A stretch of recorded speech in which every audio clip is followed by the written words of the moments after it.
Hi friends, இன்றைக்கி நம்ம பிரியாணி செய்ய போகிற வீடியோ தான் பார்க்க போகிறோம். வாங்க ஃப்ரெண்ட்ஸ் பார்க்கலாம். ஃபஸ்ட்டில் கீ, பூண்டு, மிளகா, வெங்காயம் எல்லாம் ஒரு பிளேட்டில், அதுக்கப்புறமா கொத்தமல்லி, கருவேப்பிலை, அதுக்கப்புறம் பட்டை, கிராம்பு, ஏலக்காயெல்லாம் ஒரு பிளேட்டில் வச்சுக்கோங்க ஃப்ரெண்ட்ஸ். அதுக்கு எண்ணெயும் தேவைப்படும் ஃப்ரெண்ட்ஸ். அதுக்கப்புறம் ஒரு சட்டி எடுத்து சூடாகிட்ட அப்புறமா அதில் கொஞ்சம் எண்ணெய் போடணும் ஃப்ரெண்ட்ஸ். எண்ணெய் போட்டு ஆயில் கொஞ்சம் ஊற்றிக்கோங்க ஃப்ரெண்ட்ஸ். அதே மாதிரி பட்டை, கிராம்பு, ஏலக்காய், அதுக்கப்புறமா பூண்டு போட்டு எல்லாம் அலக்கிக்கோங்க ஃப்ரெண்ட்ஸ். அதுக்கப்புறமா மிளகா போட்டு அலக்கிக்கோங்க ஃப்ரெண்ட்ஸ். அதுக்கப்புறம் இஞ்சி பூண்டு பேஸ்ட்டு போட்டுக்கோங்க ஃப்ரெண்ட்ஸ். 2 ஸ்பூன் போட்டுக்கோங்க. உப்பு 1 ஸ்பூன் போட்டுக்கோங்க. அதுக்கப்புறம் வெங்காயம்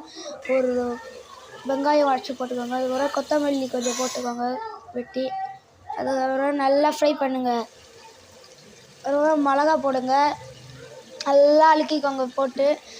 மிளகா ஒரு 1.5 டீஸ்பூன் போதும். அதுக்கப்புறம் சிக்கன் போட்டு நல்லா அலக்கிக்கோங்க. அதுக்கப்புறமா கீ போட்டுக்கோங்க.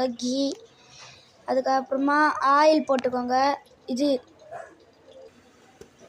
அதுக்கப்புறம் மூடி வச்சுக்கோங்க.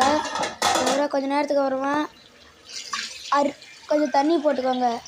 தண்ணி ஒரு 1.5 கிளாஸ் போட்டுக்கோங்க. அதுக்கப்புறமா 1.5 ஸ்பூன் போட்டு அதுக்கப்புறமா மூடி வச்சுக்கோங்க.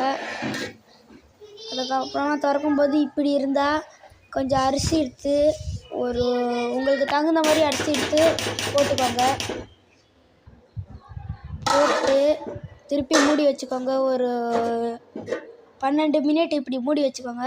அதுக்கப்புறமா கேஸ் ஆன் பண்ணி ஒரு கேடு வந்து ஏதாவது சட்டி இருந்துச்சுன்னா, ஃப்ரை பண்ணி ஏதாவது இருந்துச்சுன்னா அதில் மேலே சூடாகிற வரைக்கும் வச்சுக்கோங்க. சூடாகிடுச்சான்னு தொட்டு பாருங்கள். சூடாகிடுச்சுன்னா இது நம்ம பிரியாணி செய்கிற இது இருக்குல்ல, இதோட மேலே ஏற்றி வச்சுக்கோங்க. இதோட மேலே ஏற்றி வச்சுட்டு அப்புறமா நல்லா போட்டு அலக்குங்க. அலக்கிட்டு இந்த மாதிரி கொதிக்குங்க ஃப்ரெண்ட்ஸ். அதுக்கப்புறம் இந்த மாதிரி மூடி வச்சுக்கோங்க.